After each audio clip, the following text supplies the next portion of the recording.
મારું નામ પટેલ પંથ પાઇનબાઈ છે. હું આજે શ્રી કૃષ્ણ વિશે બોલીશ. કૃષ્ણ વંદે જગતગુરુ.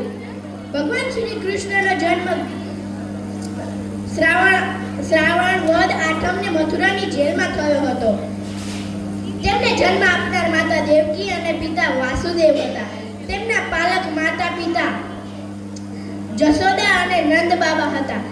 તેમનો ઉછેર ગોકુળમાં થયો હતો અને રાસ વૃંદાવનમાં રમ્યા હતા. તેમને મૂર નામના રાક્ષસને માર્યો તેથી મુરારી, ગોપીઓને પાળી તેથી ગોપાલ, ગોવર્ધન પર્વતને ઊંચો કર્યો તેથી ગિરિધર, ગાયો ચરાવી ગોળ્યાને સાથે ગોવાળ.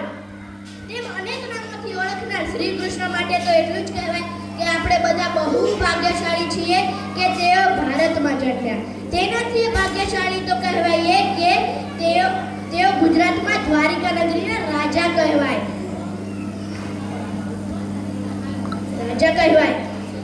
તેમના ઘરે માખણની કોઈ ખોટ ન હતી, પરંતુ તે બાળ ગોવાળિયાઓ માટે માખણ ચોરતા.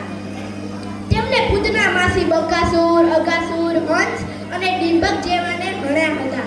ભગવાન શ્રી કૃષ્ણ લોકોના હૈયામાં હતા, છે અને રહેશે. અસ્તુ.